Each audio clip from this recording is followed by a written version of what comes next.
It's Tuesday night, 8 o'clock on the East Coast. Thank you all for being here. The early spring January thaw is over. It's back to like 7 degrees outside. Thankfully, it's 78 and sunshiny right here in the snake room. I got Brett Towers from Jersey Guys Balls on the show tonight. It's Proper Royals live.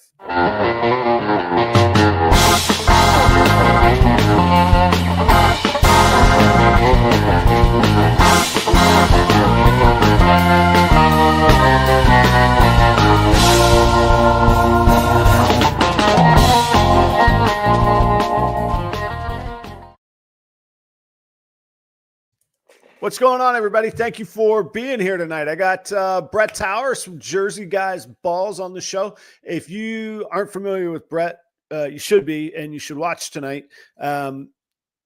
Family of entrepreneurs, family business with the ball python breeding, but more reptiles and kind of an expansion. I think, I don't know, we'll talk about that. But I know he's got a variety of species, far more than ball pythons. But also, if you... I know there's ball python breeders everywhere. We're all them, right? That's all of us. But Brett's got some incredible stuff and really has an amazing, vast amount of experience under his belt. And I remember being like the young guy in the restaurants and stuff, but for his experience and stage in life is a really high level of experience. So stick around tonight for Brett. He's going to join the show. Who all we got in here tonight? Thank you. I decided like the early birds get a little extra love from now on. I used to I don't want to do like a 20-minute roll call or anything. So let's not get ahead of ourselves. But like, if you're here when the show kicks off, like speak up. You can get a little shout out on your logo. We got Aaron from Batter Up Balls. TFN, I'm pretty sure that's the Fat Man Nation, Shauna, behind the scenes. How you doing, Shauna? Thanks for all the support. John in the Patreon. Nikki, we got a little something cooking.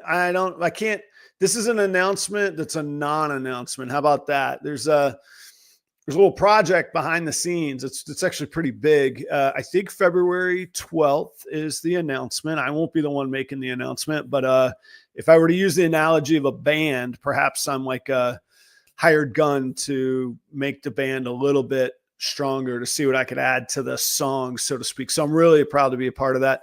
You have to stay tuned for it though. I can't, that's it. Can't tell you. I'm just here to hype stuff. I can't divulge anymore.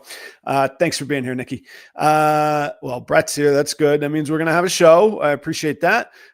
James from the Patreon. What's going on, man? Ross also from the Patreon. Saw him this weekend at the Cold Blooded Expo show here in Minneapolis. We'll talk about that in a second. Chris, what's going on, man? And wait, what does double dipping Brett mean? I thought I was like the one. Is he like, getting promiscuous on all the little podcasts? I'm going to get jealous. We'll find out about that. Thank you all for being here. Couple announcements before we get to Brett tonight. Thanks for everybody that came out to the Minneapolis Cold Blooded Expo show this past Sunday. Fantastic show. I didn't get rich, and that's not exactly what I quantify things by. It was packed, though. It is what I quantify things by. So I'm happy to see that. I haven't done a show in about 6 weeks. A lot has changed in the past 6 weeks in our country. Some people think one way about it. Some people think another way about it. From a business stance, what does it mean? I'm going to ask Brett those questions a little bit later tonight. We'll talk current market strategies and stuff. But I'm curious, like, what you guys are seeing out there in the market. For Pete's sake, I don't need, let's not go all tribal on this stuff. But I'm just curious, what are y'all seeing out there in the market right now? Felt pretty good. I had a really strong week leading up to the show. I did some paid advertisements, and they paid for themselves in spades. So thank you all, anybody that purchased anything. And the day of the show was solid. It wasn't amazing, but it was very solid. So February's off to a good start for sure. The next show will be the Snake Discovery Show in Hastings, Minnesota. That's just a suburb of the city. So still here in the metro. And that's, of course, with Ed and Emily. Tax season plus Ed and Emily plus, maybe some optimism cooking in the marketplace. I don't know. We'll see. I'm feeling good about sales right now. So I I think it's March 1st. I have to look. I admit I did not confirm on my calendar before the show, but it's very beginning of March. And then, of course, Tinley is right after that. We're like 5 weeks from Tinley coming up. Huge thanks to my good friend, Bo. Bo's a very talented, skilled tradesman, craftsman, has been a huge help on this car wash conversion, which I still can't believe I say out loud. Those of y'all that don't know, I bought a car wash. One of the bays I'm turning into a reptile facility, primarily ball pythons and rodents. And today we put up the walls. Look at this. So we got the walls up today. Yes, it's that cold. It's like the high today was like 12 degrees. There's plywood over where a door is going to be, and I have to be able to come in and out. So you just, you kind of cover it up with the plywood and move it every time. But it's coming along. Under the sheetrock is spray foam insulation. Under that is framing, and that used to be a car wash. How cool was that? So it's coming up. If you ask yourself, what were you thinking with car wash? There's two components in Minnesota that are hugely helpful. One is in-floor heat. That's singular not to Minnesota, but to very cold weather places. Most of the factories, office buildings, industrial centers all use in-floor heat. And then the other thing that was really attractive on this was the in-floor drains. And I get the other two bays of the existing car wash to make a little cash flow. And I have to say, in January, the car wash paid for its mortgage in January. So I'm not out of the woods. Don't get me wrong. I'm not claiming brilliance yet, but maybe it's not going to be a total failure either. So the needle's moving a little bit positively. So, but I have to give a huge thanks to Bo. I don't know if he wants me to say his full name or not, so I'll just leave it at Bo.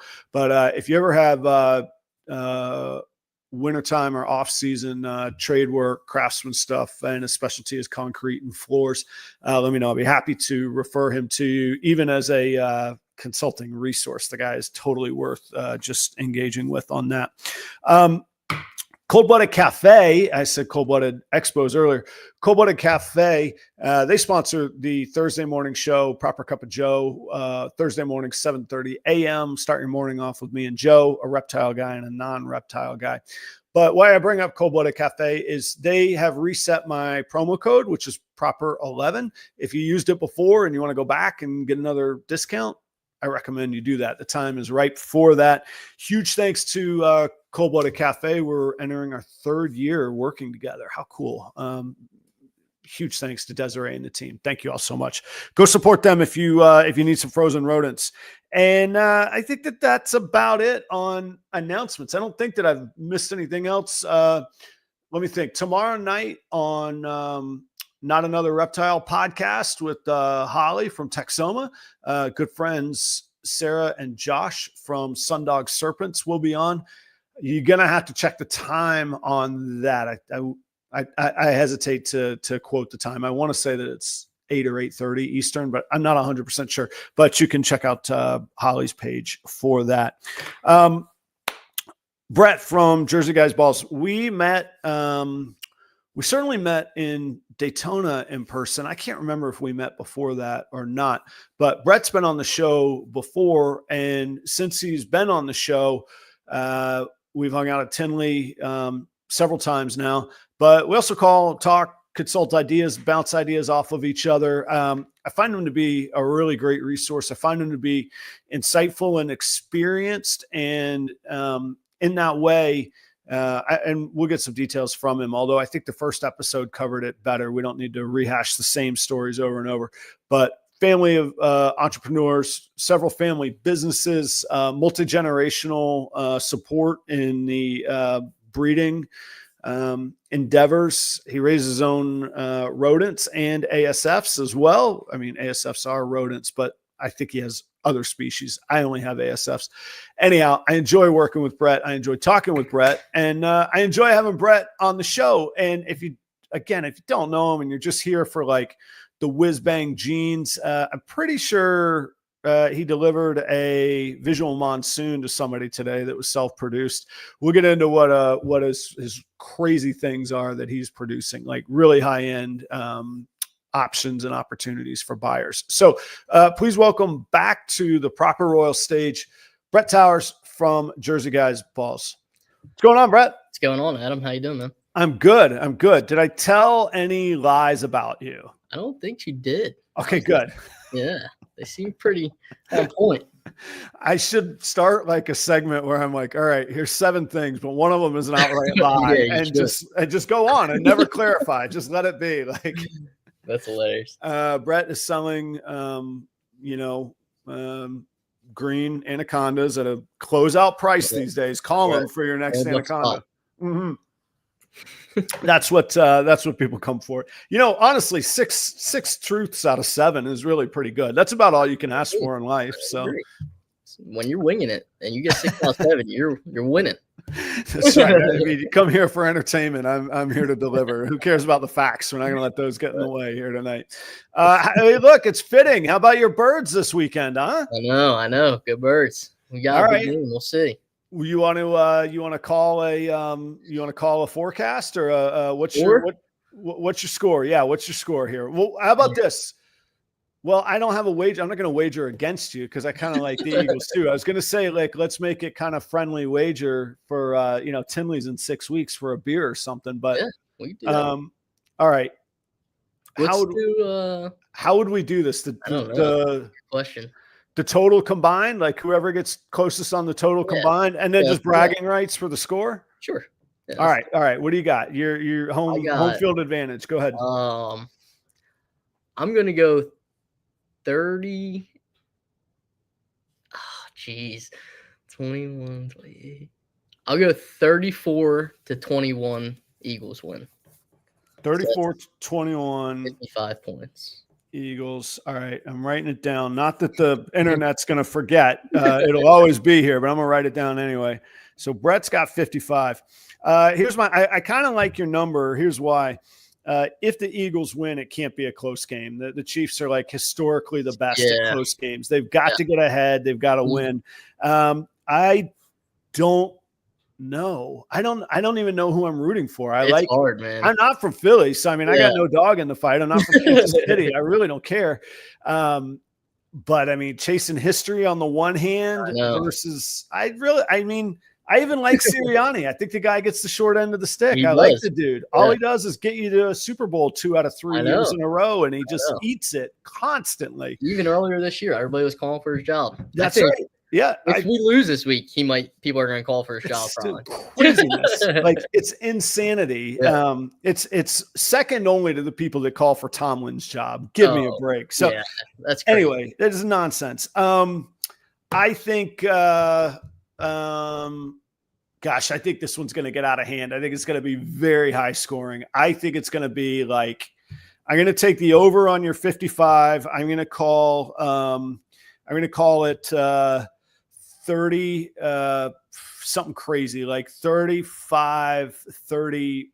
What do you get to? 32, 30. I'm going to go 65. How crazy is that?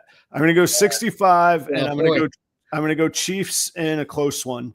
I think Chiefs win by like 3 or 7, and with a heart attack. So I'm not rooting for that, but I mean, if there's a wager on the line, everybody knows I'm not giving up my money easily. Yeah. So that's what I keep saying to everybody. It's either going to be Eagles blowout or Chiefs are probably going to win a tight one. Yeah. But I don't know. Yeah, we do take the serious walks. We'll see. I see wagering, which I don't wager or gamble ever, but I see that as a business decision. I can like the outcome. I can dislike the outcome. But at the end of the day, emotions have nothing to do with it. What do I think will happen? So I may very well find myself rooting in the game for the Eagles. But I do think from a business standpoint, I think that's what I'm going to go with. So 65 is pretty hefty, but you got Saquon. At least it'll be entertaining. At least it would be entertaining at 65. A.J. Brown's going to want the ball. Saquon's going to be running all over the place. The Chiefs are going to chief. This is going to be I think this is going to be a shootout. I really do. And it'll be fun. Anyway, there we go. Good luck to you and your guys. I really do like him, and like I say, I have a lot of respect for Sirianni to put up with the nonsense he does, and really not to lose it. Like, I've never heard him speak the sentence, "Hey, 2 out of 3 years in the Super Bowl. What more do you want? And he should come out and yell that. But anyway, what's been going on, man? I haven't seen you in, what do we figure? Tinley was the last time? Tinley. Yep, Tinley. Yeah. So it's probably been 4 months ish. But not much been going on, man. I mean, I'm breeding right now. We have more females than we've ever had. So it's a lot of breeding going on. I think we're probably going to breed 150 females this year. 150. So you're going to approach 1,000 hatchlings this year. We'll see. I'm sorry. Because like 2/3 or 3/4 will go. Right. Okay. You're going to approach 700 hatchlings this year. Probably. This year, I believe we had, last year, we had 400 hatchlings. That's a huge step up. Percentage-wise, it's like 40% more again. It's been like that every year, basically. So our first year we did 19, then we did 33. So it's basically the same, and then 33 to 59 this last year. So if we could hit around 75, 80, that's where I figure we have a lot of first-time females. So I bet our percentage is probably going to be 50, 60%. Yeah. Okay. But we'll see. You said this year, I feel like when people are starting now, sorry, I know we talked about this some on the last show, but give us just a 30-second, like, how long have you been at it? What do you got going on? Introduce yourself, give your brand pitch. Sorry, we just jumped right in. Like everybody knows everything, you know? So Brett, Jersey Guys Balls. We're from South Jersey, right outside of Philly. It's me, my dad with the snakes, then me and my girlfriend do a bunch of leopard geckos. And then we have a bunch of other reptiles that are kind of just pets. We don't really focus on breeding them. We probably will eventually. Just got my first snake in 2020 after basically watching the ball python market since 2014, 2015, early in high school for me.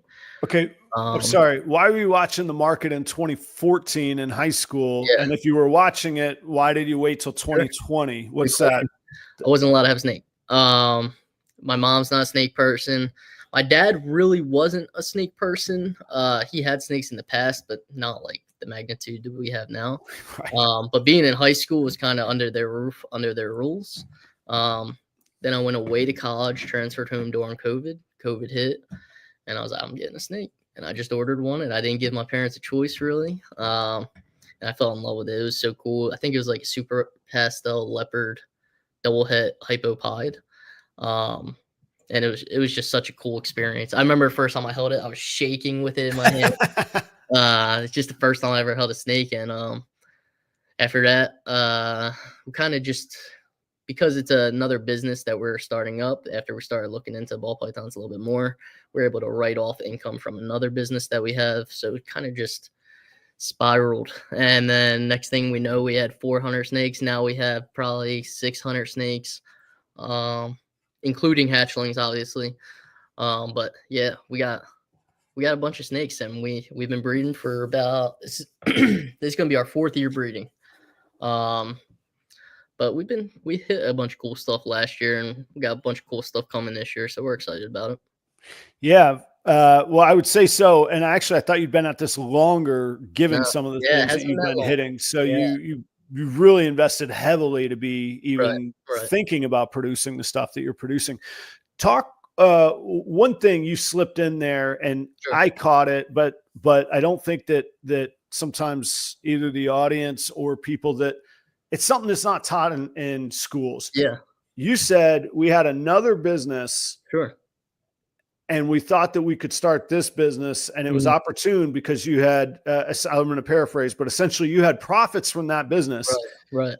And you're either going to pay taxes on those profits, or you can start another business, and because you're under the same household or the same tax ID number, they one offsets the other. So you're going to give the money to somebody. You may as well give it to yourself. Was that the idea? Yep. And that's the main reason why a lot of people who have businesses and make a good amount of money have a lot of real estate. Each real estate property that you buy can be its own business. And that's all write-offs. And over time, obviously, I don't know if I have to say this, but talk to your attorney or your accountant or whatever. That's right. Please say it. Because even if this wasn't like a public show, everybody should have their trusted tax specialist, because Yeah. Each person's resources are different. What works for Exactly. you and is legal for you, it'll be legal for somebody else, but it might not be the best Yeah. thing for them Yep. based on their situation. Yeah.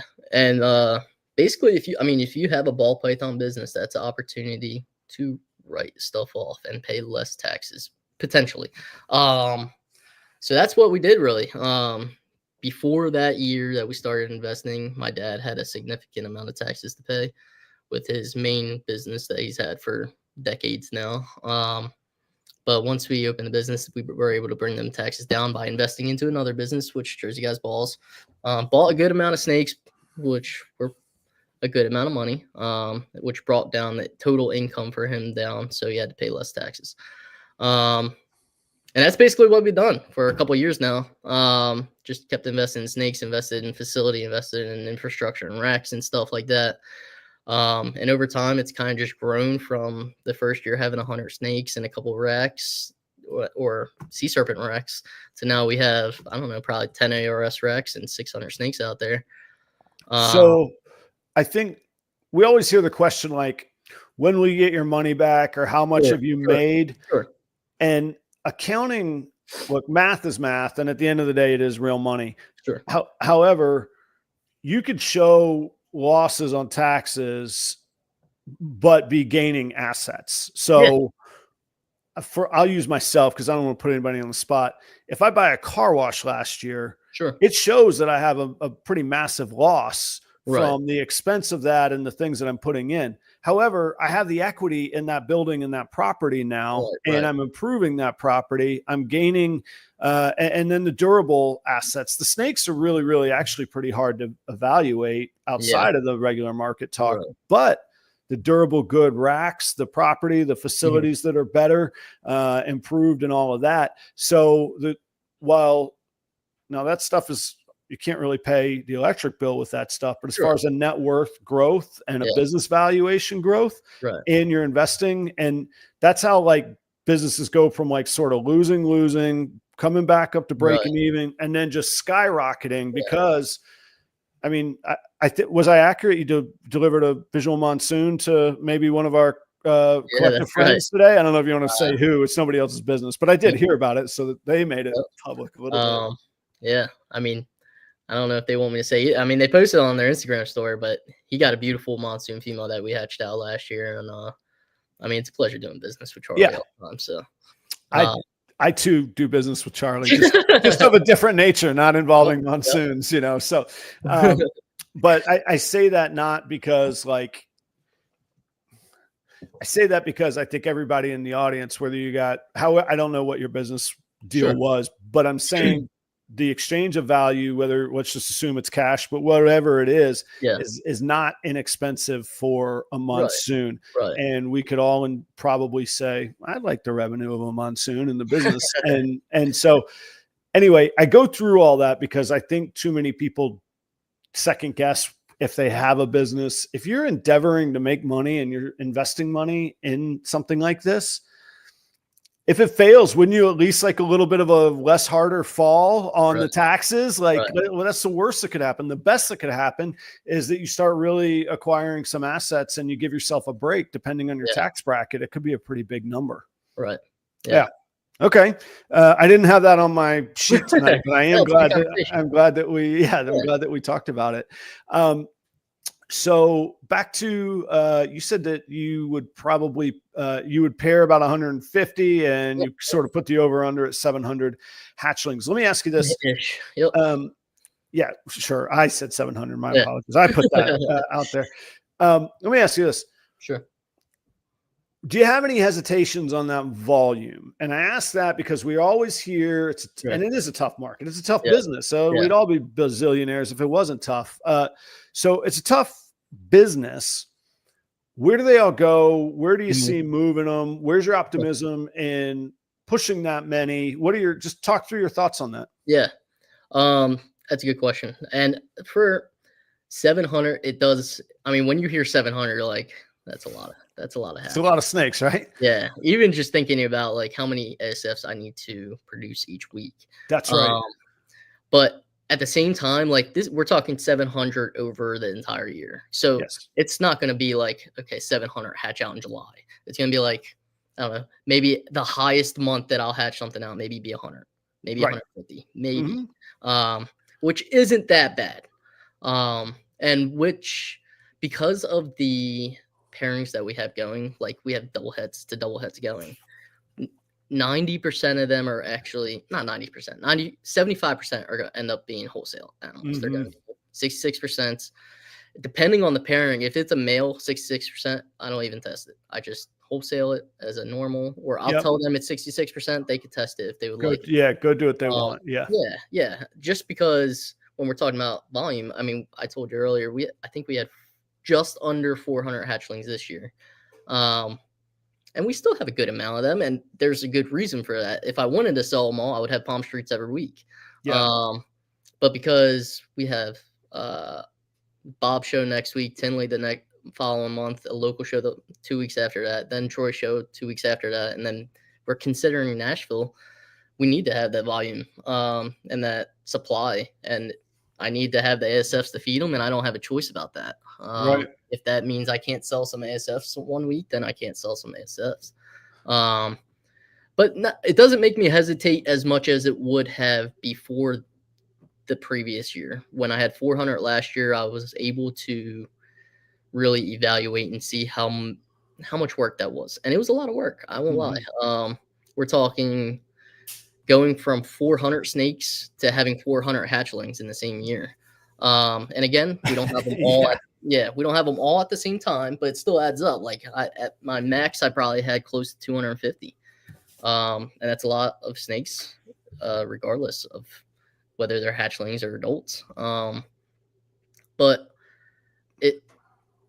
it's not.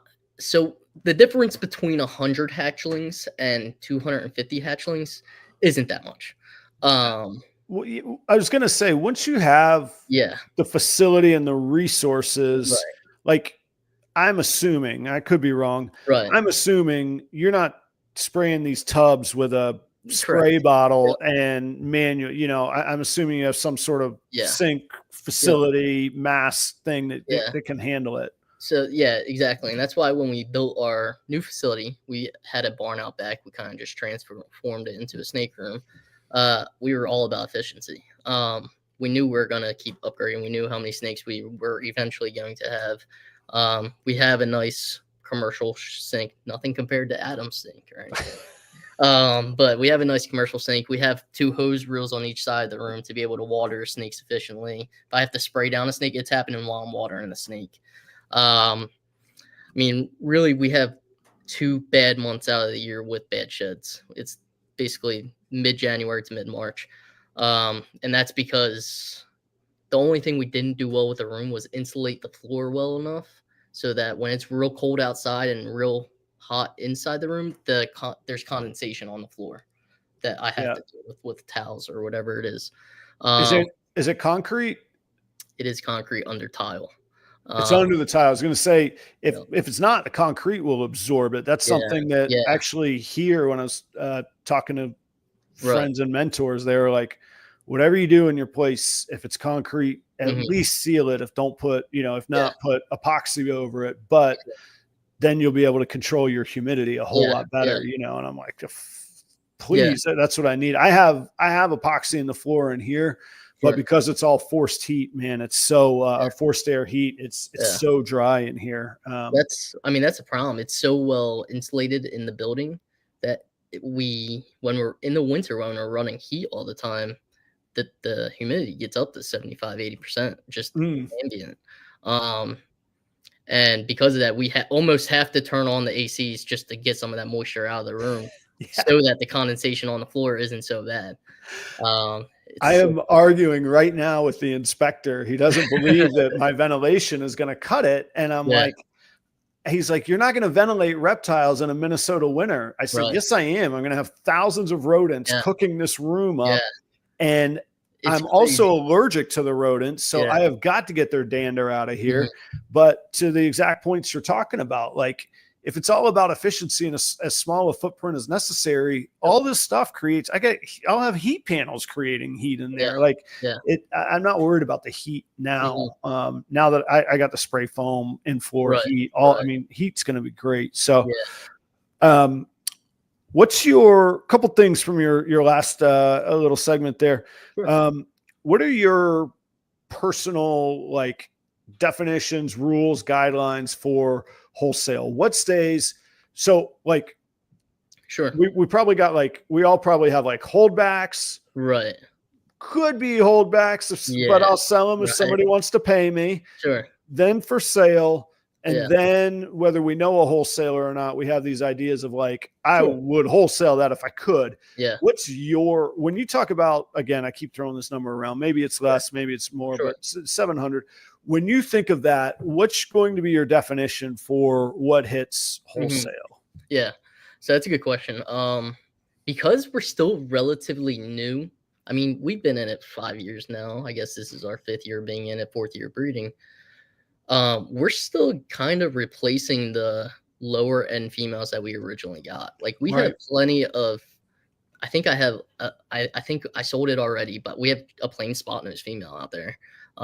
We have a plain, like a black pastel leopard, and she's given me 3 clutches, and they've been beautiful hatchlings, and everything is always sold. Right.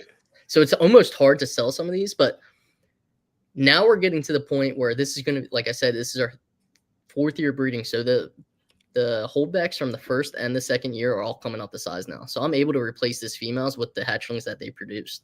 So it's almost getting harder and harder to figure out what to keep. And it's getting harder because I'm learning more as we go on, and I'm learning what the market trends are. And we might hold something back in 2022 that's just not relevant now. And it might be 1,300 grams ready to breed. And I have something that has 2 more genetics growing up that's a year behind it that if it doesn't lay this year, I'm just replacing that female before it even lays. But overall, so say we have 700 hatchlings, and I don't do by percentages, like I have to hold back 10% or whatever. Right.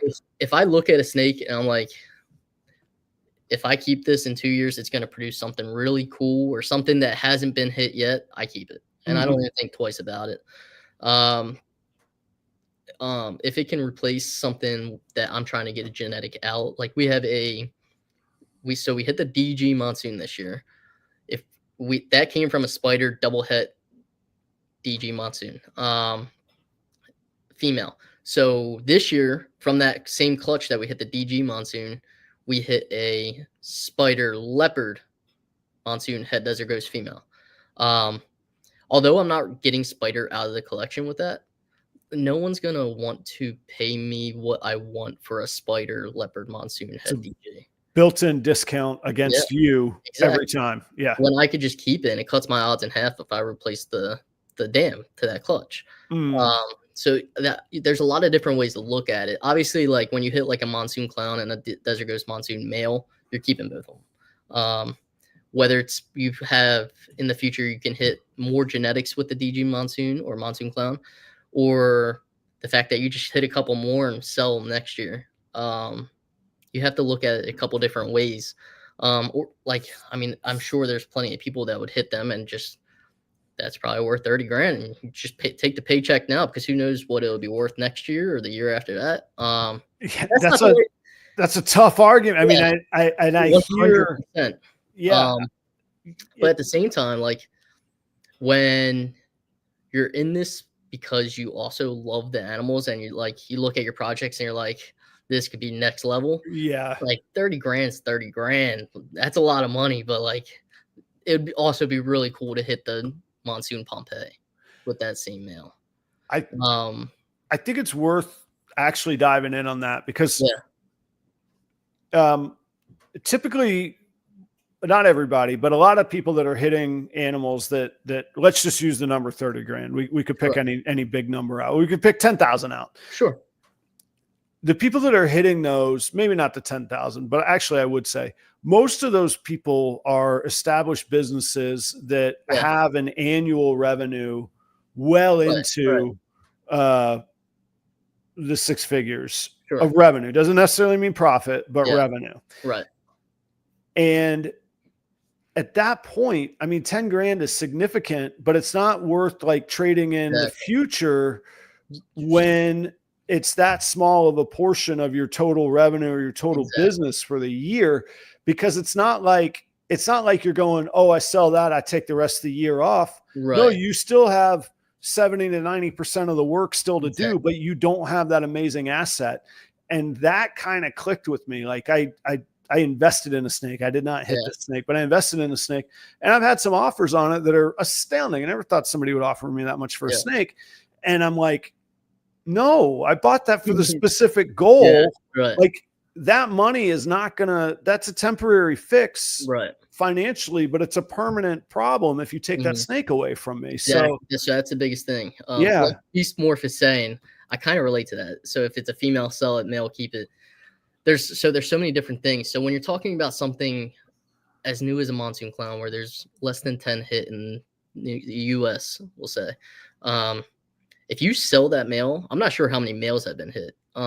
If you sell that male, you're immediately putting yourself behind the game, because now you have to hit another one. Right.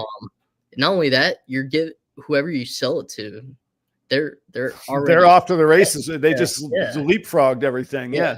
They're less than a year away from breeding that male, where you have to hit another one, and then you're less than a year away from breeding a male. And when it comes to ball pythons, where a Monsoon clown could be 30 grand this year, and there might be 30 that are hit next year, and they could come down to 10 grand real quick. That happens fast.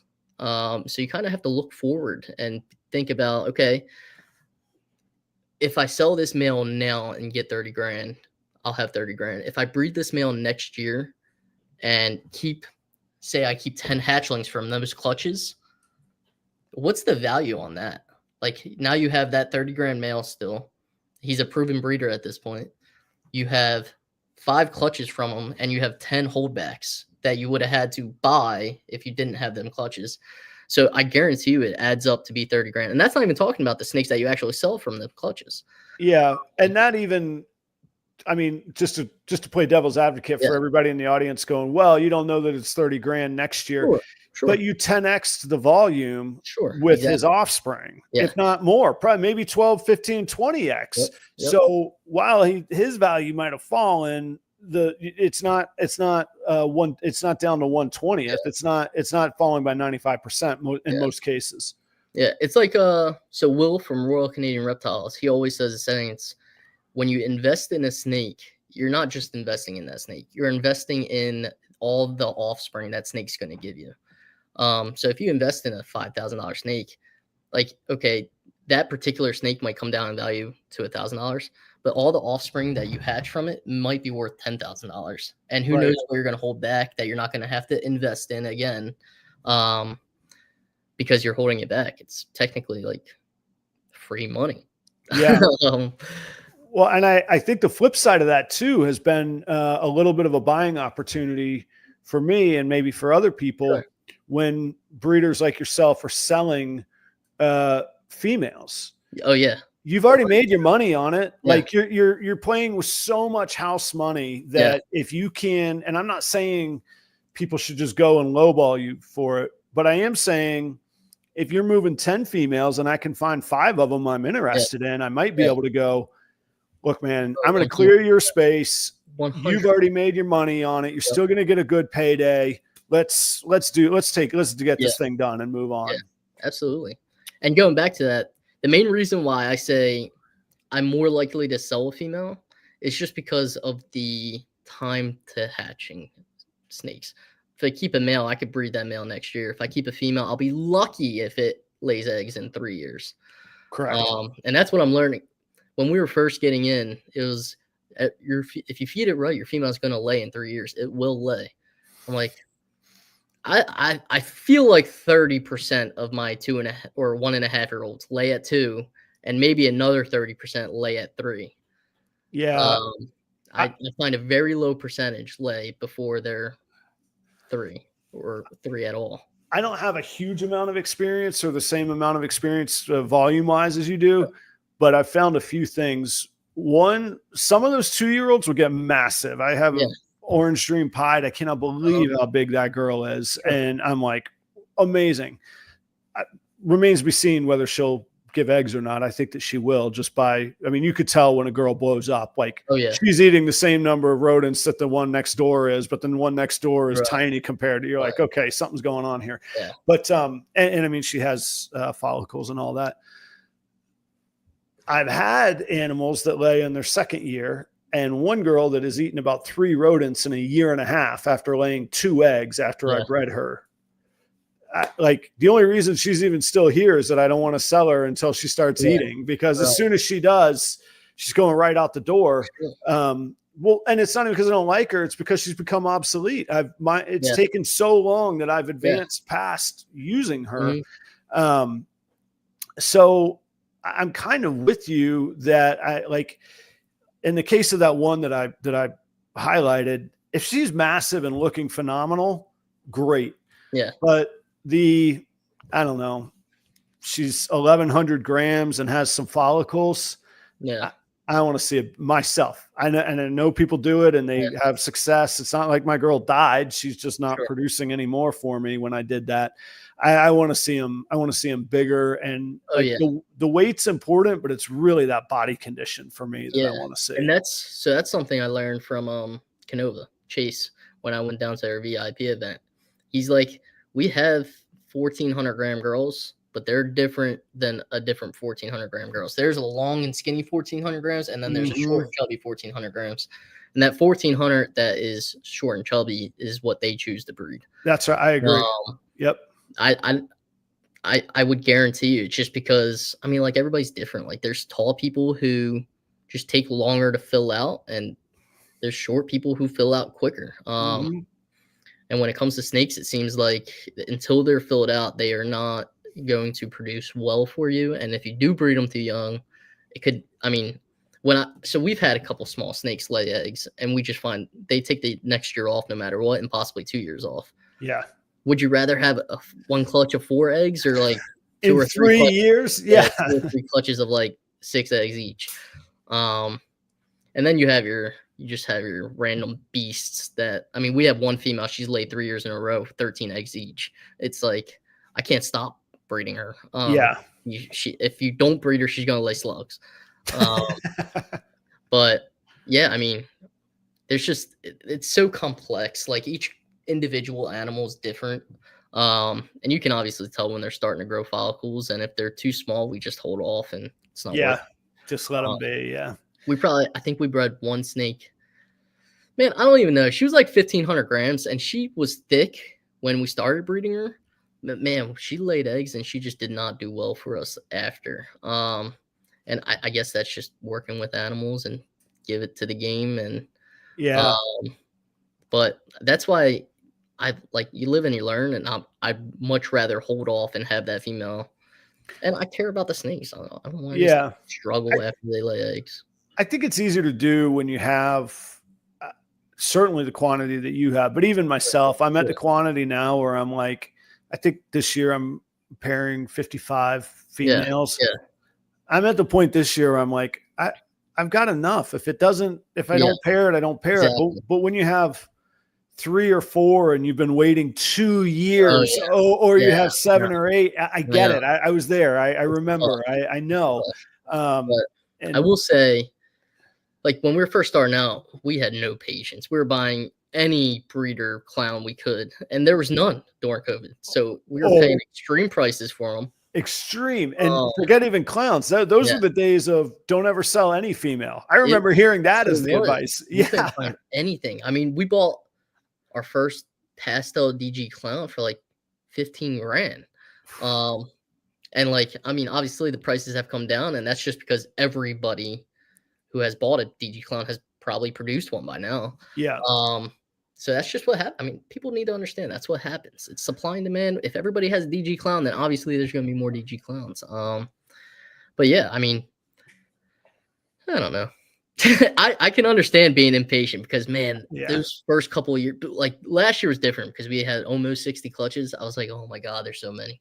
But the first couple of years, I'm like, when is the next one hatching? When is the next one hatching? Right. Next one hatching. I remember like almost like the letdown after they hatch, no matter how good the clutch was, you're like, there's nothing to look forward to. I don't have anything to look forward to now. Yeah. And I still get that feeling. I'm like, After my first clutch, my first year, there was like 6 months where nothing laid. I'm like, what am I I'm doing? eating poop for no reason right now. I have This is nothing to live for right crazy. now.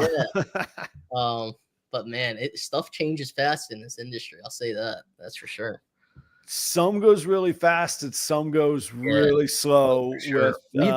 Genetically, things don't go that fast. It feels fast, but they don't go all that fast. Yeah, it really does. Like sometimes you're like, how are they hitting that? Like, I mean, obviously when you think about Justin, it's different level, but it's like I just made double heads for this. Double heads for this. Yeah. They just made it. It's tough sometimes. And sometimes, man, it could get you down in your feelings a little bit, like, what am I doing? Right. How am I? I had to shut when I discovered Instagram, I was like, I guess I was the old dude in the room. I didn't have Instagram till I'd had ball pythons for like 2 years and been breeding. When I got on Instagram, I was like, what have I? Oh no, I thought I was like getting somewhere, and I'm like, I'm doing nothing. I'm over here playing with my peas in the sandbox. This is ridiculous. Yeah. It can beat you down pretty good sometimes, but in the end, like, you just gotta remember that before you started breeding snakes, you love them, and you still do love them. And sometimes it's easy to forget that when you're thinking about producing, and producing the next cool thing. I think the other thing to remember is there's an appetite for every flavor. It's one of my favorite expressions in life, whether it's people's who's attracted to other people, what their style is, what they're into, food, snakes, all of it. There's a buyer at every level. Absolutely. And it's really reaching your customers with the best product that you can bring to them at that level, I think. And it's great because, like you said, there's so many different appetites. There's so many different price ranges. There's different strategies for each price range. There's different ways to market each of them or sell each of them. Like, obviously, I try not to put $100 snakes on MorphMarket. It's just, there's a million of them. What are the odds someone that randomly chooses mine? So if it's $100 snake and it's a male, especially, it's getting wholesale probably. I was going to ask, do you even keep those, or is it just quicker to go, keep the space, less feed, all that? Space, feed. It's not that I don't care about that particular animal. It's just when you have $100 animals, and on MorphMarket there's already 10,000 of them. The difference between you selling it at 100 in a year and you selling it at 20 now and not feeding it for that year is slim to none. Or even in your favor up front. Yeah. And if it costs you $50 to produce that snake, if that's how you calculate things, I don't calculate it like that, and you sell it for 20, it's a lot less of a loss than if you sell it for 100 in a year. And people want small snakes. If you're buying a pet, you want a small snake. You don't want a year-old snake. But I don't know. I wholesale a lot of animals, and people usually come back and buy more wholesale. So obviously they're selling them wherever they're selling them. Well, and that was kind of like, again, there's an appetite at every level. Something that's not worth your time may be how the other person gets going and gets cash flow to be able to buy that one snake that'll get them in the game to that next point. So, explore those relationships. I know that this stuff is like the most heavily guarded secrets in the industry. Shoot. What strategy would you say for people to find wholesale buyers would you recommend? So that's a really good question. Is that vague enough to protect yourself, but still be able to talk about it? I don't have any secrets. Honestly, the main way I find wholesale targets is using the MorphMarket auctions. I'll wholesale a 10 lot, and I don't even put the snakes pictures on the thing because it would take me too long to get the 10 pictures. Really? So I literally just type a list on my spreadsheet on my computer of whatever 10 snakes that I want to wholesale, or I try to keep it organized by a gene. So like this past wholesale that I did was a bunch of like 66 and 50% het Monsoon stuff. It could be 66% het clowns too, or whatever. Mostly males. They're usually mostly males. But I just type up that list. I take a picture of it and I post it on MorphMarket auction. I usually average between $20 and $30 a snake, and I'm happy with that. I was gonna say that's better than most wholesale prices, man. Yeah. And the best part about it is once you do that once, twice, 3 times, you can just reach out to that same person with the next list. Right. And they might be interested, they might not, and that's okay. And then you'll find another strategy is if you go to any reptile show and you see a display that looks like it's just a pet shop, they're not like a ball python breeder, just ask them, hey, you looking to pick up any wholesale animals for cheap? They might not give you $20 to $30. Like I have one guy, he usually offers me $15 an animal. At the end of Tinley, if I haven't sold much, it's real nice to get rid of 10, 15, 20 animals for $15 each. And not have to bring them home to feed them. And not that, again, don't take me saying not have to bring them home and feed them in a bad way, anyone. It's just when you have 400 and whatever 200 hatchlings, it's a lot easier to feed 170 than 200. Yes. And that adds up quick, especially each week. But yeah, I mean, overall, you just need to really just talk to people. I feel like a lot of people are scared to ask if people are interested in wholesale. You'll find there's a lot of people who buy wholesale animals. Here's my thought on that, and I've thought a lot about this. Sure. You don't have to agree or disagree. The audience doesn't have to agree. This is just me speaking. For everybody who, what's the word I should use here on my brand? For everybody who craps on people buying wholesale. Yeah. The flip side of it is most of those people would kill to have wholesale buyers. Oh, yeah. What do you think the wholesale buyers are doing? They're selling your hatchlings that you don't want to sell. This isn't, stop with the labels, stop with the posts on Instagram about how evil people are. That's a place in the market. And like I say, you could be helping somebody that wants to make a business and a go of this. Right. Because now they have show inventory. They're working on their chops. They are all the things we complain about. They're now handling that for us. All the questions of the newbie buyer that'll only pay $40 for a normal. Guess what? They're doing that dirty work for you. Yeah. But they'll be just as quick to post on wherever and just dump on you know, because somebody's a flipper or some nonsense. It's a part of that. It's part of the industry. It's part of every industry. Anything they buy is something that somebody flipped from a factory or from anywhere else, man. And not only that, so like when it comes to volume, like 400 hatchlings, there might be 75 wholesale animals, 100 wholesale animals. When you think about a factory or an industry, they're getting sheets of metal or whatever they're using. Not every bit of that is going into their product. And what do you think happens with the scraps? Yeah. It's wholesaled to a scrap yard, or they'll reuse it eventually. In every industry, there's ways to move the products that you weren't aiming for. And that's what you have to do in this industry. You can't keep every animal and get 100% of the profit out of it.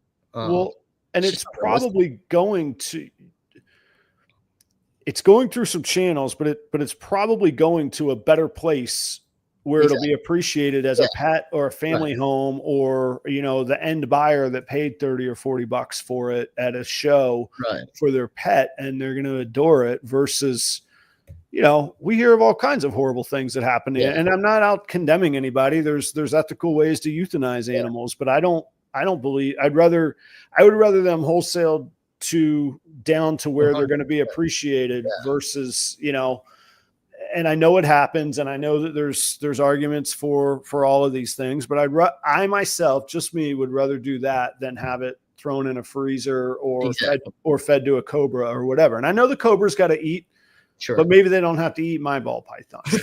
That's all I'm saying, you know?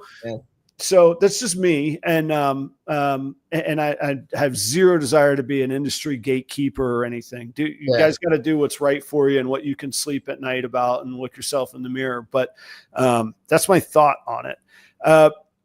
Brett, we're ripping along here. I got to pay some bills really quick. But before I do, we still got to get to various platforms or venues that we would sell at. So MorphMarket, Palm Street. We talked a little bit about wholesale, but shows, live shows. I want to pick your brain on that. I know you've got experience on those things. And then I want to get into a little bit of what are you seeing in the current like perception of the economy? Does reality matter if perception is so strong? What's going on? How do we play this? How do we handicap this? Like I was saying earlier, like forget who I'm rooting for, forget my emotions. Let's look at the facts, or what we think are facts, and how do we play this? So we're going to get to that stuff, audience. I promise you. In the meantime, check out Redline Shipping.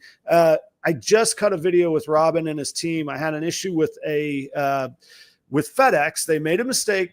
Things happen. And the video tells a story of Redline getting involved. What happened? What was the human error with FedEx, and where the value add? What's the value proposition of Redline? And for me, it is that customer service. It's that nearly 2 decades of a relationship with FedEx. And it's the customer experience that I get to have and that I enjoy, that they give to everybody. So you should check them out. If you haven't yet, use the promo code PROPER5, get yourself $5 off of your next shipping label. You can get your supplies from Redline. You can get your temperature information. You can get your insulated boxes. You can call customer service, talk to a human that owns reptiles and is into reptiles, and we'll look out for you. So Redline Shipping.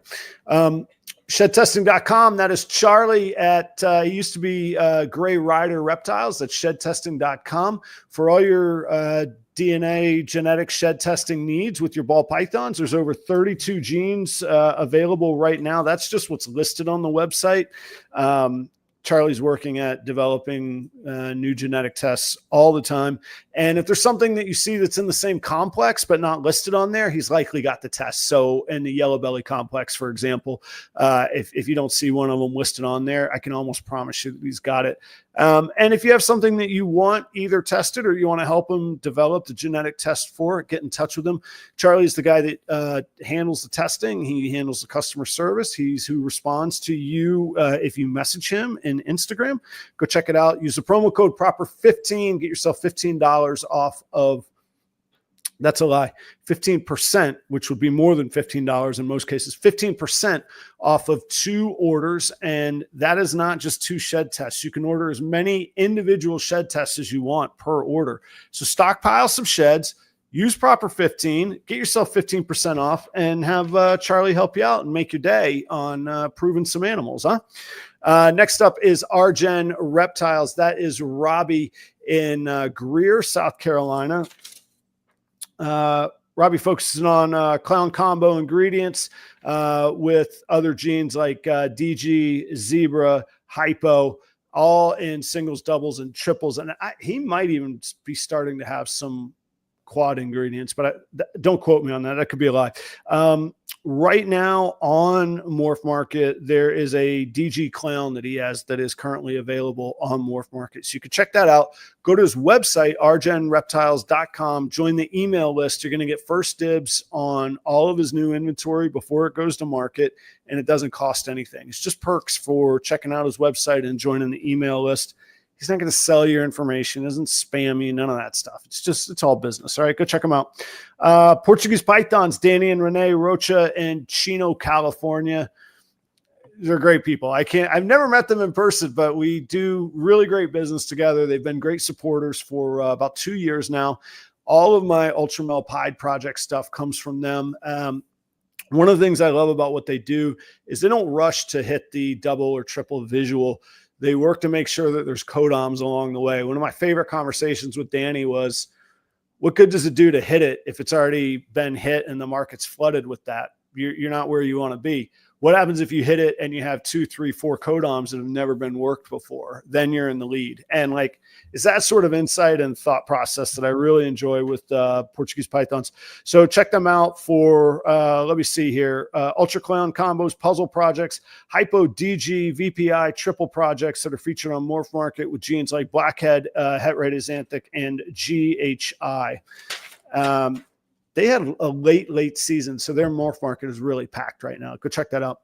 Ball Labs is Trevor from Aurora, Colorado. Trevor will be starting jumping into the podcast game, so you should go follow him on Instagram. You can see when he comes up. Trevor's completely unique personality, fantastic person that is completely comfortable in his own skin, which is hard to find. It's hard to live that way, so I always look up to him for that. He's working Puzzle, Ultramel Clown, VPI is Xanthic, Tri-Stripe, Monsoon, Zebra, and Sunset. I love these little details where you find that he's a licensed rodent breeder in Colorado. In Colorado, legally, you have to be inspected to a certain standard and then given permission to breed and sell rodents. I'm not saying everybody follows that, but Trevor does follow it. And I don't think that happens in a vacuum. So if he's doing that the right way, I'm sure he's breeding his snakes the right way. He'll be at the AARPE show in April in Castle Rock. So go check him out. Last but not least is Chris at BNS Reptilia, the original sponsor of Proper Royals. The original and still here. How great a relationship is that? I couldn't be more thankful. Chris has been a mentor, a friend, and now a business partner. He's who I've been Tinley with. We've also invested in a couple animals together as well. But he's BNS Reptilia because he breeds ball pythons, blood pythons, locality boas, colubrids of all shapes and sizes, Pituophis, if that means anything to you, bull snakes and pine snakes. And he has the knowledge and does it the right way. He'll make sure that you have the permits necessary, or if he can't sell it to you, he will tell you that as well. And when we have him at the table at Tinley, he will guide you through the process of buying them at Tinley and taking them with you and making sure that you have the proper paperwork. That's the kind of guy he is. That's what he does. And I'm proud to be associated with Chris at BNS Reptilia. He's also the regional distributor of the Chipper, and he and the Chipper are looking for more regional distributors. If you're interested in that in your local region, get in touch with Chris to talk business with him on that as well. That's the Chipper Cocoa, if you're not familiar. Check that out. Thank you to all the sponsors. All of them are listed down below. And I try and give this plug at least once a month, if not once every couple or a couple times a month. Also in the description, you'll find a link to the Dr. Tom Harbin Scholarship Fund at the University of Auburn. If you see the flag over my back, it's the University of Florida. This is how much I believe in this. A self-respecting Gator does not just go throwing pitches for Auburn University. It's in memory of Dr. Tom Harbin, recognizing his legacy and everything that he did for our industry, and not only recognizing it, providing a pathway for future herpetologists, reptile veterinary students, and specialties at the University of Auburn. It's an endowed scholarship that's independently managed. The Harbins do not manage anything with the money, but what a great testament to his legacy. If you're looking for something to donate to, I assure you there's no amount too small, and I think you should click on the link, see if you can throw a couple bucks in that jar. It goes along. That goes a long way. Like endowed scholarships, they lasted perpetually because the interest is what on the returns on investment are what are doled out to the students. So it lasts forever. And what an amazing legacy. So go check that out. That's in the description as well. Thank you for your patience. Thanks to the sponsors. Thank you to the audience. Otherwise, it's just me and Brett talking to each other, which we could do on a phone kind of easier. So I'm glad to have you. I got Brett Towers from Jersey Guys Balls. Brett, what is your what's your feeling on the various platforms? And I kind of asked for like some definitions and rules earlier. Do you have definitions or targets for the various platforms that you use? And when I say platforms, that can be in person, could be Craigslist. I don't think you're selling anything on Craigslist, but however you sell, what are the places that you sell? And then what are the things that like define? I know there's a lot of overlap, but what's like the sweet spot for each one for you? Yeah, that's a good question. There's a lot of different places. So we primarily use 3. It's just the local shows, MorphMarket, obviously, and Palm Street. There's a lot of overlap. MorphMarket, we post everything we have available on MorphMarket, whether it's $150 or $10,000. And that's just in case someone ends up wanting that low-end animal or high-end animal, and at least they know we have it available.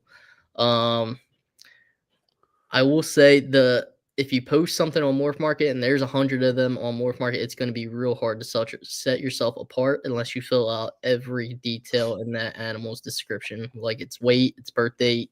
If you could put a video, Mm. and Good that'll set point. yourself apart because no one does that. I don't do Yeah. it. If you Right. put a video, you are going to sell an animal because no one puts videos. I hardly ever get around to putting the weights in. just Right. because I have so much to do. So if you can do that, you'll really set yourself apart and probably make the most out of what MorphMarket has to offer. I will say, I think MorphMarket's picking up over the last few months. I mean, during Christmas time, the holidays, it's always like this is not an industry for around the holidays. You buy ball pythons with extra money that you have. You're not going to buy a ball python before you buy your kids Christmas presents. Right. Obviously, it's going to slow down during that time of the year.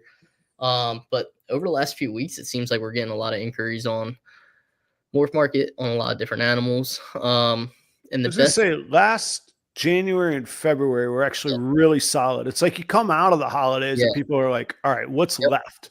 I got a little money left. Okay, let's get to work. Yeah. And I mean, people know that you're getting ready to start hatching stuff again this year. So it's time to see if you could get a deal if you can. And not only that, I mean, tax season's coming up too. So yeah, I mean, well, I mean, we're in it. I mean, everybody's forms were, technically supposed to be at least mailed 5 days ago. So once you got all your forms, if you're getting a return, you go right to it. If you're not getting a return, you might, dilly-dally for a little bit. Right. But we don't want to deal with you anyhow. We want your return money, not your heartache. Yeah.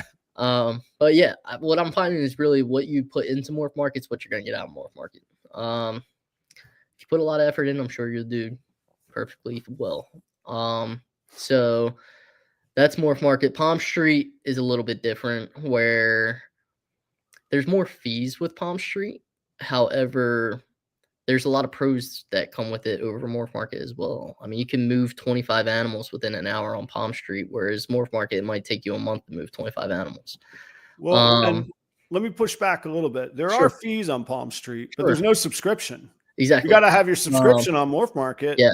So I'll agree. That is a great point. But the main difference comes when you're selling animals that are expensive. One fee on Palm Street last year cost us $350, where MorphMarket subscription for the year, we have the highest tier, it's $850. Yeah. So it could add up over time. I'm not saying we probably have paid the same amount of fees as we paid MorphMarket subscription. I think my main point on it is like we forget.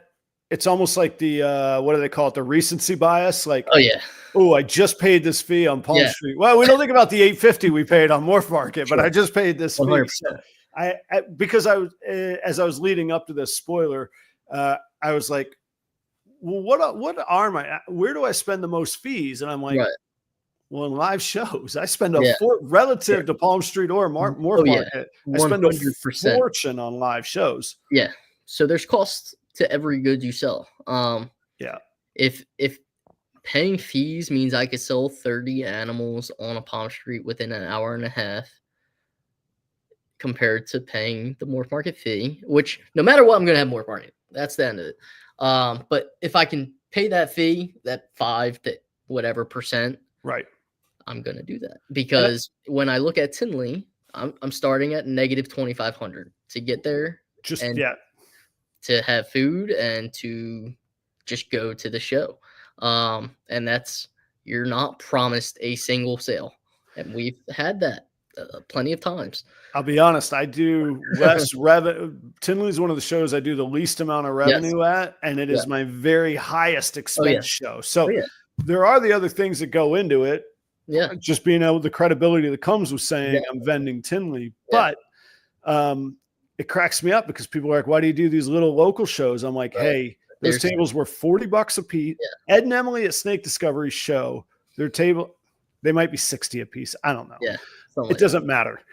And it's 30 minutes from my house. I'm out and back in one day, none of the food, none of the partying, none of the hotel, nothing. And I'm home. Did you hear that? I heard some. Snake fart? Yeah. Nice.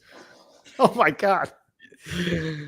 Oh geez. Oh That man. happened to me on one of my palm streets. One of my snakes was going off, and I was like, that is not me.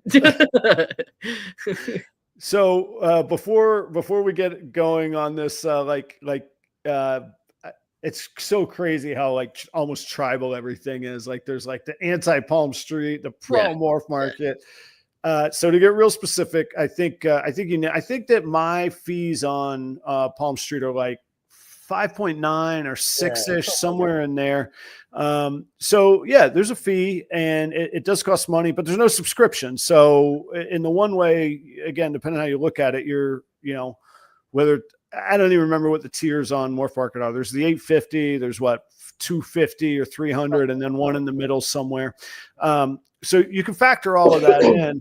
I don't know about you, but my experience on Palm Street is it's less work to move more animals. I can verbally describe the animals. I don't have to type things. I don't have to make sure in writing that I haven't made a typo.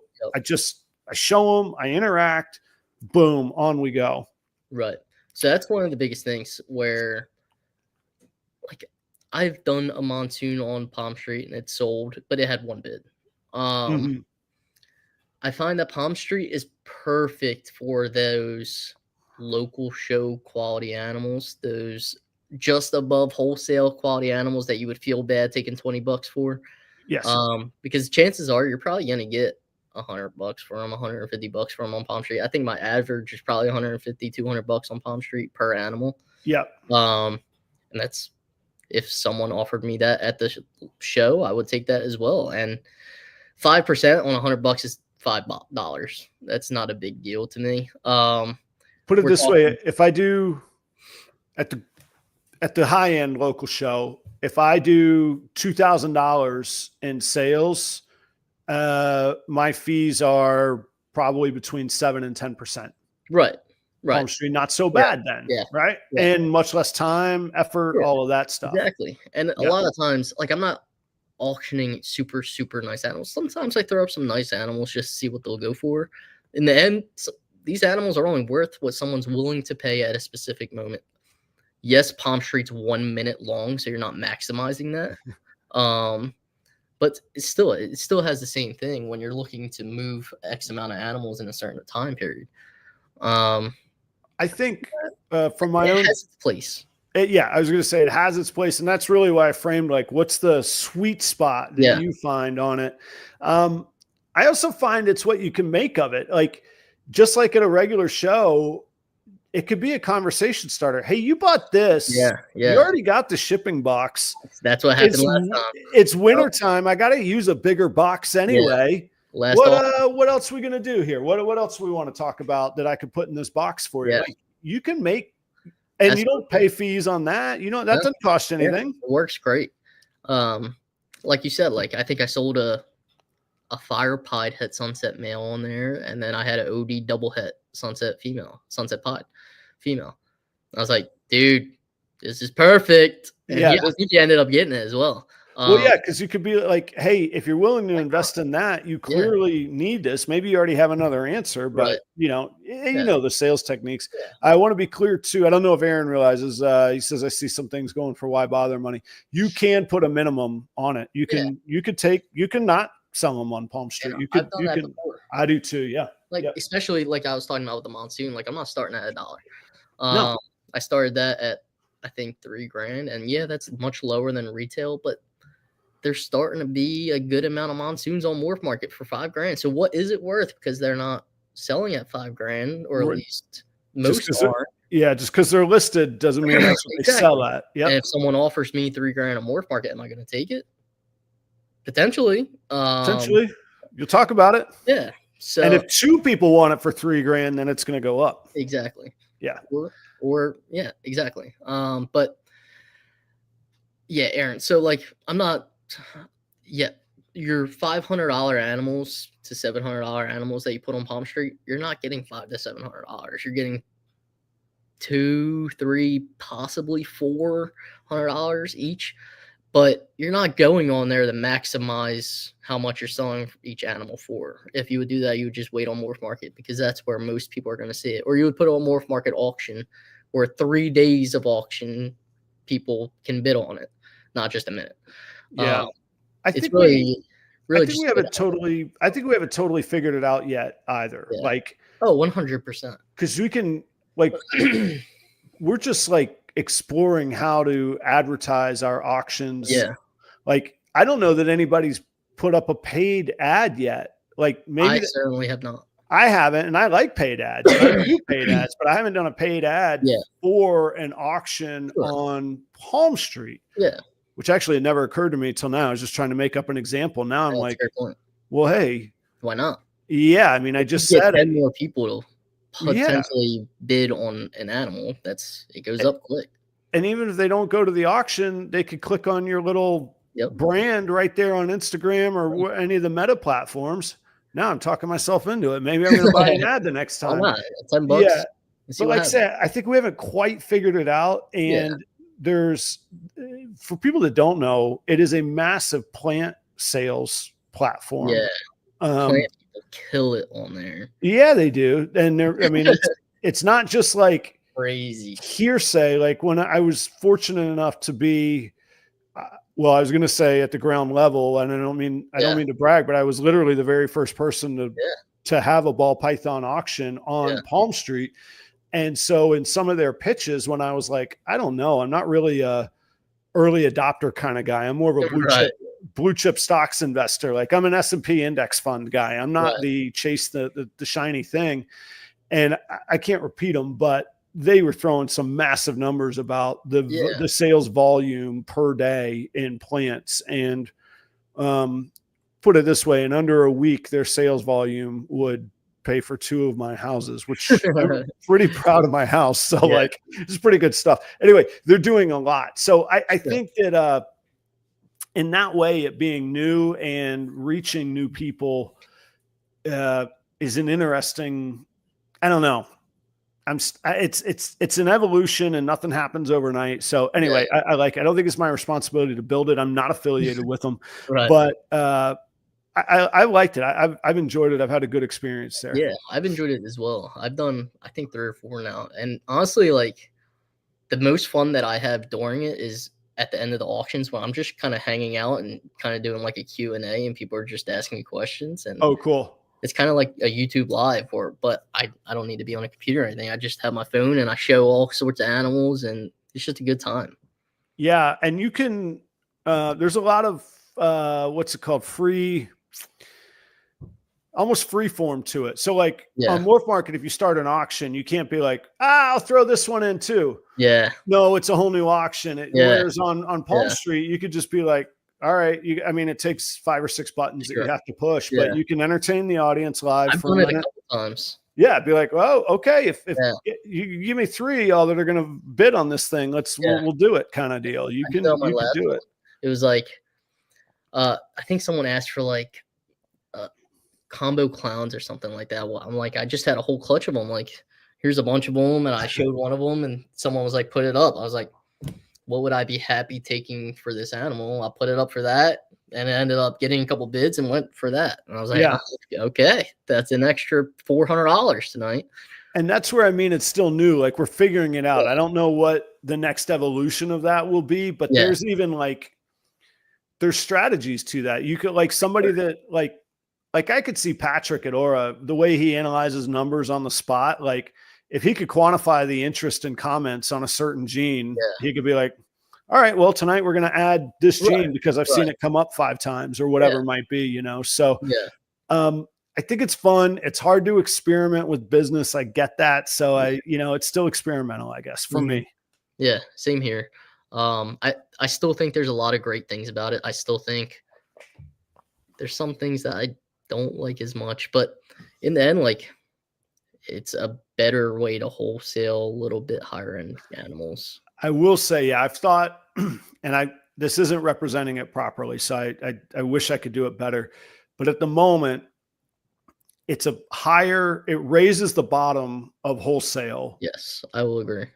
It's not going to push the limits of retail, but Yeah, it brings up the bottom of wholesale for sure. really easily. Mhm. Customers I haven't met before that I can follow up with. Yeah. And like I say, it's still a little bit of a playground because there's just no, when you're doing things live in person, there's not really any guardrails. There's not a field that you have to fill in Yeah, to let it post or to, you sure. know what I mean? So I like those parts of it.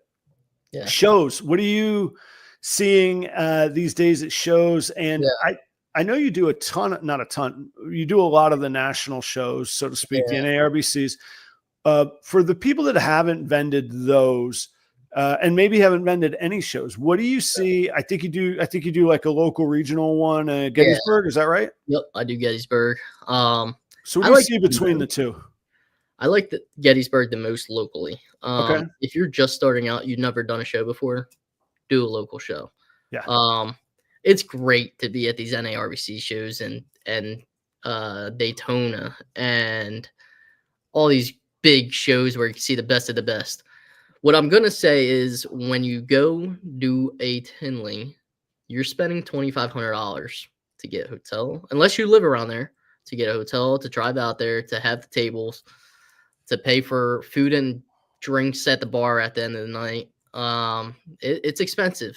You could probably limit it down to $1,000, but you're sleeping in your van. Yeah, it's hard to do it for 1,000. I Yeah, mean, it really is. DJ and Marcus and Tiffany will follow up with you in just a second after this segment. Go ahead. um, it's just it's really hard when you're first starting out. Like even us, we hit pretty high quality animals. And we've been profitable at 110 out of like 4 or 5. Mm-hmm. And that's what I find. Whereas if you're just starting out and you go to a local show, you're paying $50 for a table.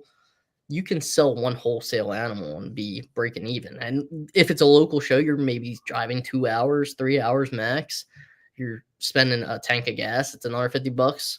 It's a lot easier to sell two $50 animals than it is to sell the $2,000 animal. You need to sell a Tinley when 85% of the vendors there have $2,000 ball pythons.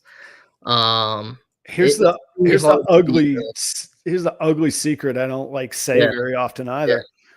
Not only are you breaking even if you sell that animal, yeah, you don't have that animal anymore. uh-huh, Whereas if you sell it at home, you yeah, get the $2,500 in your yeah, pocket because you exactly, didn't have the overhead. yeah, So it's like yeah, it's hard sometimes. Like you have to it's put hard. Tinley in its own box Yeah, and and you its have own to line item. you got to consider like the advertising part of Tinley. Like it's a status to be vending at Tinley, I would say.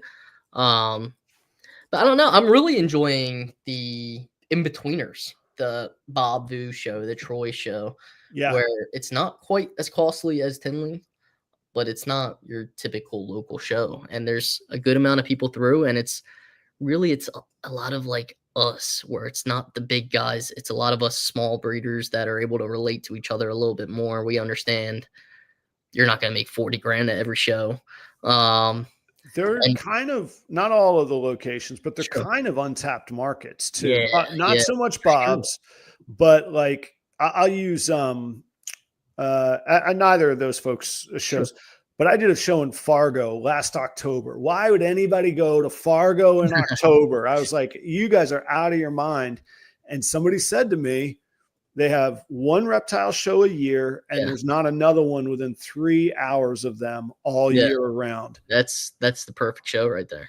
And then some of the things that I do, it is a perfect show. Some of the things I do is I look at like the per capita income and the Yeah. number of people in the metro area. There's like 300,000 to 400,000 people in their Yeah. metro area. And I have no clue what they do in Fargo Right. other than they walk around with a lot of cash in their Right. pocket. I couldn't, it was a fantastic show.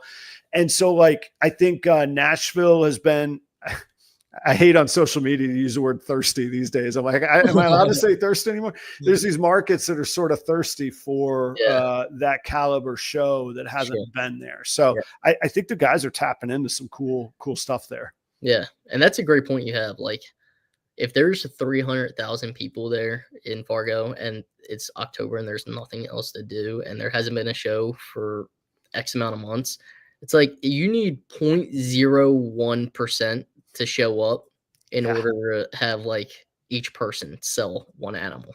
Yeah. And that's not hard to do, really, as long as the promoters put on a good advertisement before the show. But yeah, that's ideal. So like where the opposite is Tinley, where they have the Schaumburg show and it's expensive as hell to have a table there. And it's you're basically playing lottery and hoping you sell a really nice animal that you can just be happy. Yeah. I will say and I don't know if you've seen it or not, and it just depends on everybody's own business model. Yeah. The relationships and the doors that you can get open at Tinley Mm-hmm. are I mean, just randomly sitting here, I have DJ Van Wyck's card from Reptiles for Centuries right here. And full transparency, we never did any business on it, but we sat for 2.5 hours one night figuring out how he could tap the upper Midwest market using me as an importer and what that business model would look like. And you're like, well, that doesn't happen at the local show, and you can't buy that access. That's the difference. That's what paying that $2,000 gets you. And not every show is like that. Like it's always good to walk around and try to meet everybody you can, because the chances are you're not going to remember each individual person, but the chances are you're the only one doing that. And they'll remember you because you're the only one that introduced yourself and talked about how amazing their animals are on the table and offer to buy them a beer that night. They'll remember that. And that ends up working out for you in the long run, whether they come to bring you an animal or if you have a Monsoon on your table and someone walks up to them saying, I'm looking for a Monsoon. They know where one is because you already talked to them. Right. Right. And I've had that happen multiple times. People dropped off people. I've dropped off customers at different tables.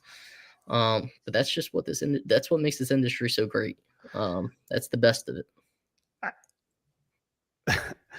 When you talk about taking people over to somebody else's table, and like I've had people that are like, why would I do that? Why do I advertise for them? Like, because they're not going to buy from you. So you may as well get in their good graces somehow. Exactly. And not only that, the seller will you're gonna get in two people's good graces. Like it's like, come on, like look out, just look a little bit outside of the immediate ego-driven, emotional response. And that customer's probably looking for something in particular anyway. If they're asking about it, you're not going to sell them an animal anyway. You might just bother them by advertising so hard and putting on that sales cap. Yeah, doing the hard sell. You're just going to annoy them versus they're going to be like, hey, this dude Brett walked me to 4 different people,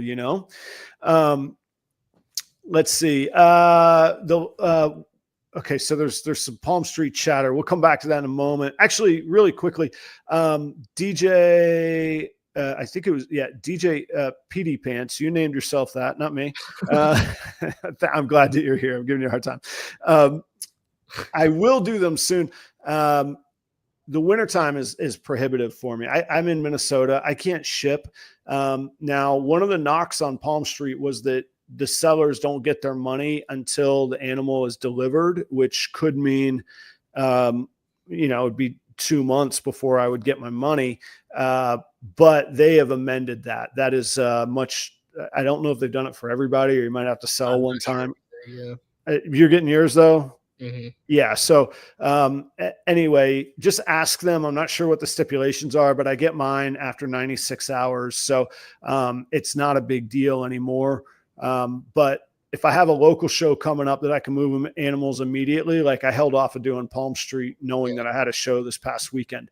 Now that that show is done and I don't have another show for a month and I'm that much closer to springtime, I am going to do one this month. So some of that plays into it. It's not a dislike of Palm Street.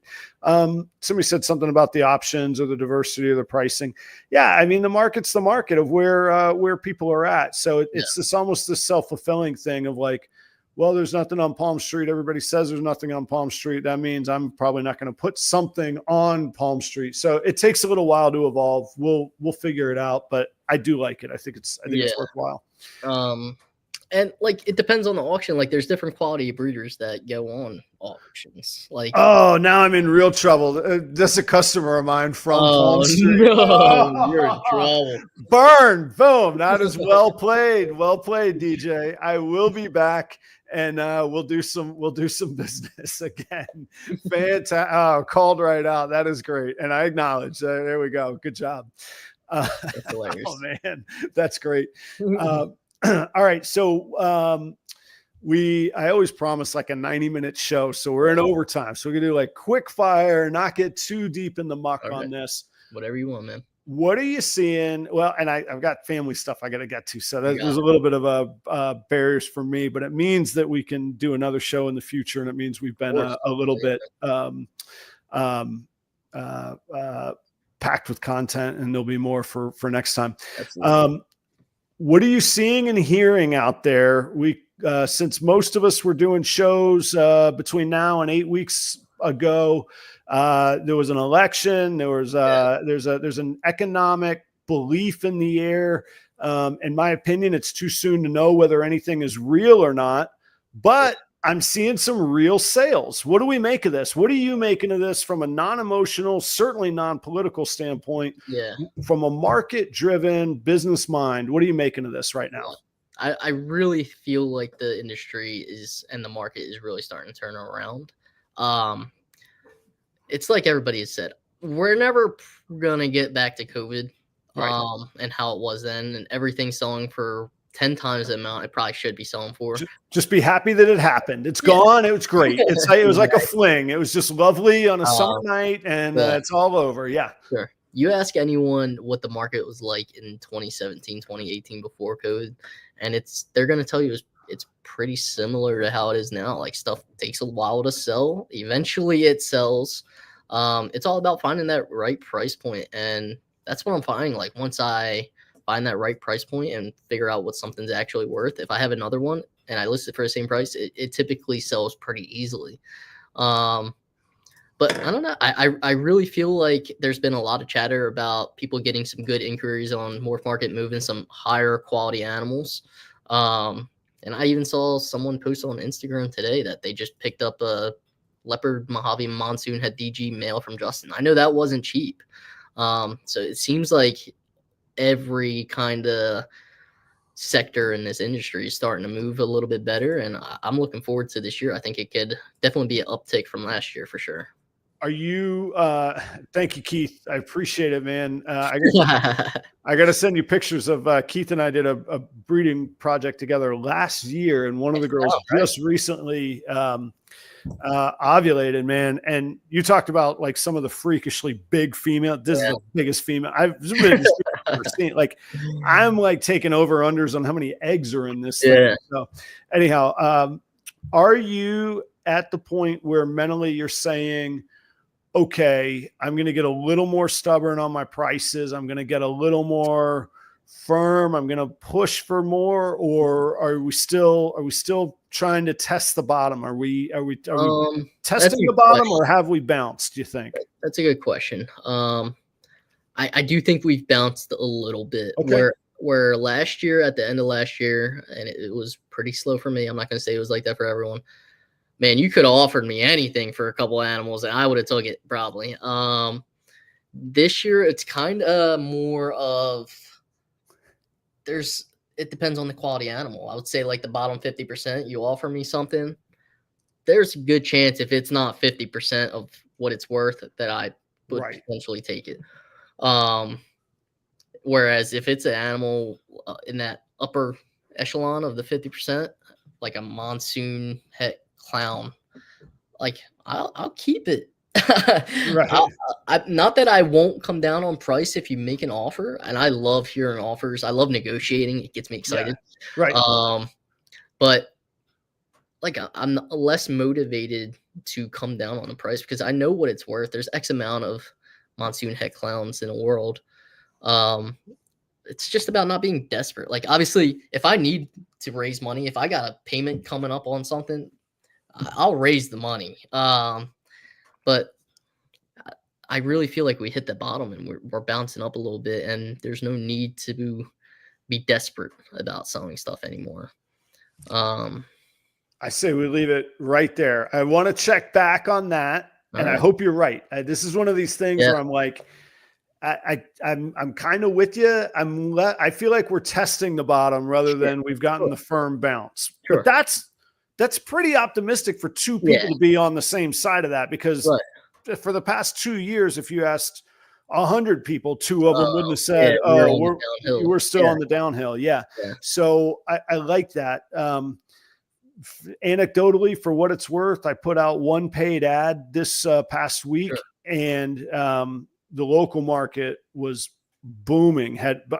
Heading into that, if I had done all those sales that I did in the 1 week locally at the show this weekend, it would have been my best show ever. So it's high in the running of one of my best weeks ever. It's really cool to see. So it's a small sample size. It's anecdotally, but it is recent and it is now. So that's right. It's got to be proof for something. It's proof for something. Yeah, it's proof that I have money now that I didn't have, and I did it. and I did it through snakes. And that sounds flippant, but really that's the name of the game. That's what all we're trying to do. Audience, I have next week. I have a special episode. Stephen from Leviathan Snakes, as well as Winston. I believe it's WHS. WHS, yeah.